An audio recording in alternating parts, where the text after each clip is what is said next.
We all know that Nintendo wants nothing to do with politics and social justice, and we now have Obsidian coming out and protecting video games and video gamers. We play video games to sit back, relax, and have fun. We don't want to worry about real life problems when playing games, and it's good to know that some developers still put good storytelling and fun gameplay first. Outer Worlds director doesn't want the game to lecture players on politics. It's supposed to be fun and it's supposed to be humorous, says the co-director. Sounds great, right? Remember the good old days when you just played games for fun. Nowadays, movies are offensive, games are offensive, music is offensive, and nothing is allowed to be fun. Entertainers are not politicians, and so actors, comedians, they shouldn't get involved. They shouldn't talk about politics, and video games are supposed to be all about having fun. And that's why I always say that politics have no place in video games. But of course, some journalists are offended. Kind of ironic, isn't it? They are shaming the developers for making a game without politics. Ridiculous. Now, Screen Rant, a garbage site in my opinion, says Obsidian is shying away from politics. Look, it's a video game company, they don't have to make political statements, but Brian, a professional video game journalist, thinks otherwise.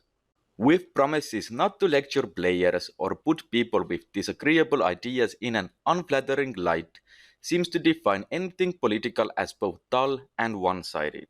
Well, politics can be dull, especially when you expect to be entertained. And if it's in a video game, it is one-sided, isn't it? But it goes on. By some right-leaning players for whom the mere presence of women, people of color, and the alphabet characters is as political as anti-fascist statements. Listen, I have never seen a gamer outraged about female or gay characters. You are making shit up, it just ain't true.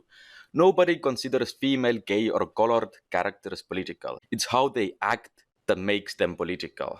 Now, fortunately, there aren't many woke video games out there, and I guess that kind of rubs you the wrong way, Brian. People don't like social politics being forced down their throat. As I've said before, no one had a problem with the gay elf in Dragon Age Origins. People actually had fun with him, and it was a cool discovery, but that's the thing. You had to find out that he is gay. He wasn't bragging about it, he wasn't randomly bringing it into conversation, and that's the problem with most forced diversity in both movies and video games.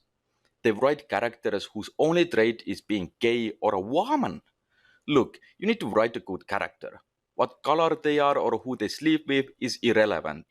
So if you focus on the sexuality, chances are you have a boring character who has zero personality, but congratulations, you scored some diversity points.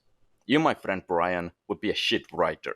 Write a good character first, and then worry about his or her sexuality or sex, right? Now about female characters. We have thousands of female leads and female companions in video games, and nobody really cares.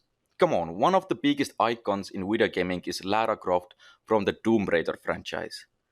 Female characters have been a thing since the beginning of gaming. You are just full of lies, Brian. Nobody considers female characters to be political. However, if your female character is a crazy feminist who has zero personality and only talks about feminism, then guess what? It is political. She is annoying and she is badly written because once again, you should focus on writing a good character, not focus on writing a feminist character. Now, she can be a feminist, but it shouldn't be her entire identity. And it goes on saying that we are a vocal minority. Really? Really, Brian? You journalists barely play video games and your writing is a proof of it. All you care about is fake outrage and social justice. Meanwhile, us, the majority, the real gamers, just want fun video games. We talk about the real issues. Unfinished releases, broken games, season passes, day one DLCs, microtransactions, loot boxes, and more. Those are the real issues in the gaming industry, not diversity. You don't talk about any of that, and yet you claim to be a video game journalist. Pathetic. But good job, Obsidian. Outer Worlds just got way more promising, and I'm hyped. And to all the viewers, thanks for watching. Hope you enjoyed the video, and I'll see you all the next time.